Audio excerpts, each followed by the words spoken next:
existem toneladas de diferenças entre o mangá e o anime de One Piece, mas aquela cena sobre o irmão do Luffy quase cancelou a série. Se você pular para o capítulo 157 do mangá, verão uma tatuagem nas costas de Ace, que é super suspeita. O anime não quis arriscar e mudou para um símbolo de cruz, e dá pra ver por quê, né? As diferenças ficam ainda maiores, pois acontece que o anime e o mangá têm começos diferentes. No mangá, Luffy chega à costa em uma ilha onde Kobe o encontra. No anime, a história começa em um navio de cruzeiro chamado Lady Mary. Luffy ficou preso em um barril e Kobe ainda está nessa versão, mas desta vez é um companheiro de tripulação a bordo do navio. É um pouquinho diferente, não, melhor, bem diferente da versão do anime. E isso nos leva à cicatriz de Luffy no seu rosto, que não foi animada por mais de 900 episódios.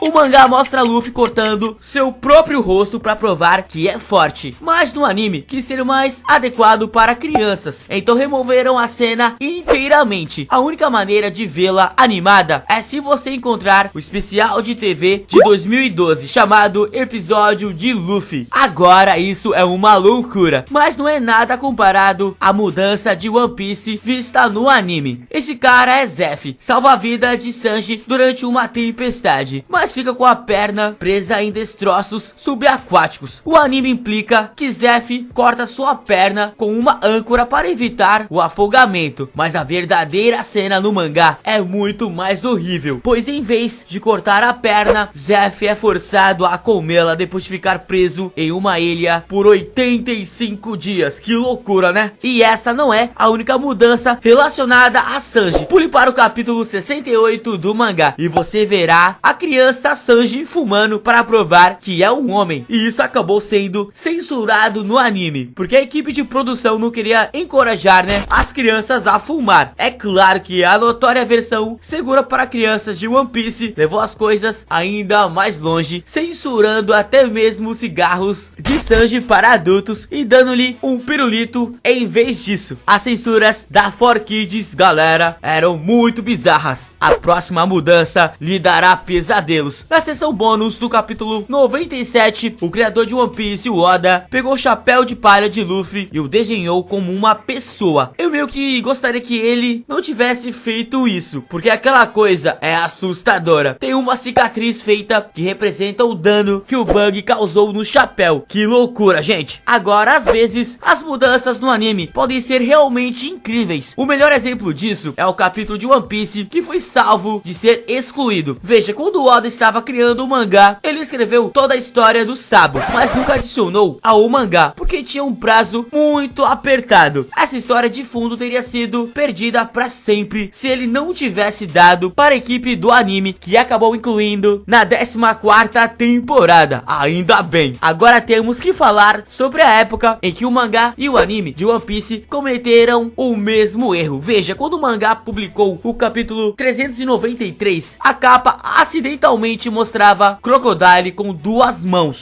quando normalmente uma delas é um gancho. Esse erro foi rapidamente corrigido, mas isso não impediu que o anime cometesse o mesmo erro, pois no episódio 117 você também pode ver o Crocodile animado com as duas mãos. Isso com certeza você não viu. E detalhe, esse não é o único erro. Veja, uma das diferenças entre o mangá e o anime é o grande erro no episódio 461. Nessa cena, Shanks tem dois braços claramente visíveis, mas isso não faz sentido, pois vários episódios antes ele perdeu o braço enquanto salvava o Luffy de um monstro marinho. Que doido, os caras esqueceram, velho. Mas ouça, a diferença mais idiota provavelmente aconteceu no capítulo 698 do mangá, onde Zoro foi acidentalmente desenhado com a cicatriz do peito de Luffy, em vez da que ele normalmente tem. Se você apenas assistiu o anime, provavelmente não sabe sobre a maior censura de uma luta em One Piece. Na versão anime da luta final do Barba Branca, você pode ver que metade do bigode dele foi arrancado do rosto, mas no mangá, o Barba Branca perdeu muito mais do que isso, pois metade de seu rosto foi destruído. Isso faz você perceber o quão poderoso ele é quando vê a cena original. Se você olhar para a roupa da princesa Vivi no anime, nada parece estranho, mas acontece que a roupa dela foi alterada em relação ao design original do mangá, pois os redemoinhos redondos em seu peito eram um pouco sugestivos demais, e esse design acabou sendo animado, mas apenas em um lançamento de filme de One Piece chamado A Aventura da Ilha de Clockwork. Mais ou menos isso aí. Com certeza esses desenhos nas suas tetas ia dar muito errado. Agora vamos falar sobre Zoro, porque algumas das diferenças mais estranhas entre o anime e o mangá tem a ver com ele, como esta cena no mangá fosse completamente normal, mas na versão animada a equipe de produção acidentalmente desenhou um segundo Zoro aqui, em vez de apenas ficar ali parado. Ou será que ele aprendeu o jutsu multiclone das sombras com o Naruto? Pode ser também. Lau não tem a melhor reputação quando se trata de suas maneiras, mas seu amor por gestos ofensivos lhe renderam sua própria censura. O anime cortou completamente suas cenas de se mostrar ao Kid e substituiu-as por um sorriso maroto. E embora essa mudança pareça um pouco menor, o encontro de Nami com o Nojiko de alguma forma acabou pior no anime. Veja, Nami estava trabalhando com os piratas de Arlong, onde Nezumi a confrontou. Ele ordenou que 3 fuzileiros navais atirassem nela, mas isso é uma grande mudança em relação ao mangá, onde Nezumi saca uma pistola e atira em Nami com a intenção de matá-la, mas Nojiko não pula para salvá-la e leva um tiro nas costas, o que é uma loucura, completamente uma mudança muito diferente do anime para o mangá. Mas Nami não era a única com armas de fogo apontadas para ela. Veja, quando Sanji ainda estava trabalhando no Baratie, ele tinha um lema: nunca deixar outra pessoa passar fome, mas outros chefes não gostaram disso. O anime os mostra ao redor de Sanji apontando garfos e facas gigantes para ele, mas no mangá eles estavam apontando armas, um bagulho muito diferente, né, de garfos gigantes para armas. Quase todo grande anime tem conteúdo de preenchimento e One Piece não é exceção, mas o que o torna diferente de outros programas é que o preenchimento é apenas uma pequena porcentagem da história geral. O anime de Naruto tem 41% de preenchimento, enquanto One Piece tem apenas 9%, o que equivale a cerca de 100 episódios. E embora alguns fãs não suportem a ideia de material não canônico, One Piece tem alguns episódios incríveis que você não pode perder. A arte de preenchimento chamada Ocean's Dream, que tem cerca de 4 episódios, na verdade é baseada em um videogame de One Piece chamado Ocean's Dream mesmo, que foi lançado para PlayStation originalmente, o que é legal. Mas o melhor episódio de preenchimento era quase que impossível de encontrar, mas agora tem na Netflix. O episódio 590 apresenta um crossover Dragon Ball, Toriko e One Piece. Esse episódio estava disponível na América até o início de 2023, apesar de ter sido feito há mais de 10 anos. Mas esse não é o único crossover de preenchimento. Na verdade, um pedaço do mangá tem uma série de crossover chamada Cross Epic, que combina o mundo de Luffy com o de Goku. É basicamente sobre eles dando uma grande festa, enquanto Boa Hancock pode ser a presidente do fã clube de Luffy. Bartolomeu foi definitivamente seu fundador. Se você fosse burro o suficiente para insultar Luffy na frente dele no mangá, ele cortaria sua língua. A versão animada decidiu tornar isso um pouco menos revoltante e fez as vítimas do Bartolomeu manterem a língua apenas para receber uma surra brutal. Em vez disso, honestamente, ambos os resultados soaram terríveis. A mãe da Nami não teve tanta sorte em suas mudanças, já que ela acaba sendo assassinada tanto no anime quanto no mangá, depois de um doloroso pedido de desculpas para Nami e Nojiko por não ser a mãe melhor ou por não ter, né, mais dinheiro, enquanto o homem peixe atira na cabeça dela a queima-roupa. Essa cena teria sido horrível demais para animar, então na tentativa de diminuir a gravidade de sua morte, os animadores decidiram levar um tiro no peito, o que ainda é horrível. Agora, se você olhar no capítulo 33 do mangá, vemos Django jogando uma de suas armas Shakun em Nami, apenas para Luffy se levantar e acertá-lo na nuca. No entanto, no episódio 14, já que Luffy já está de pé e gritando com Nami por pisar em seu rosto, Shakun voa em sua boca. Não sei por que fizeram essa mudança, já que isso realmente não afeta nada na história, né? Foi uma mudança meio tosca agora. Embora as mandíbulas de Luffy sejam muito fortes, elas não são nada comparadas à diferença de força entre o mangá e o anime. Veja, no episódio 914, vemos Luffy lutando contra o Kaido pela primeira vez e realmente travando uma boa luta. Os dois vão frente a frente. O Kaido aparece atordoado várias vezes com os danos dos ataques de Luffy, apesar dos dois terem começado em níveis iguais de força. No início da luta, Luffy Luffy domina o Kaido e faz cair no chão. A versão do mangá dessa luta deixou o Luffy muito mais fraco, já que a batalha acabou em um piscar de olhos. Apesar de acertar alguns golpes em Kaido, o Luffy não estava nem perto de ser capaz de derrotá-lo. Mas pior ainda, o Kaido ficou bêbado durante toda a luta, o que significa que ele não estava usando nem metade de seu poder, e Luffy ainda foi nocauteado com um golpe. Isso nos leva à mudança mais fofa da série. No início do show, o autor de One Piece nunca quis fazer de Chopper o personagem secundário fofo, mas quando ele ouviu o dublador da versão anime do Chopper, sua mente mudou completamente. Em uma entrevista, o criador de One Piece disse que a voz do dublador era muito fofa e que o design do Chopper precisava de uma mudança para ficar mais fofo. Mas de todas as diferenças entre o mangá e o anime de One Piece, nenhuma delas é tão legal quanto o poder mais forte de Nami. Ela nos mostra a sua verdadeira força no capítulo 22, após avisar Luffy sobre mexer com o chapéu de palha dele. É claro que ele não escuta e faz um buraco nele. Logo após isso, ela o conserta e isso faz com que Nami libere seu movimento final, a habilidade de ferir Luffy. Com uma agulha de costura, ela o cutuca na cara. Isso é um pirata com quem você realmente não quer mexer. Que loucura. Então é isso, esse foi o vídeo de hoje, com essas 25 mudanças aí do anime para o mangá. Algumas mudanças boas, algumas mudanças ruins, algumas mudanças muito bizarras e estranhas. Mas aí, curtiu o vídeo? Vai aqui embaixo, deixa o like, se inscreve e comenta bastante para o próximo vídeo, beleza? E te espero e até a próxima. Valeu, falou e tchau.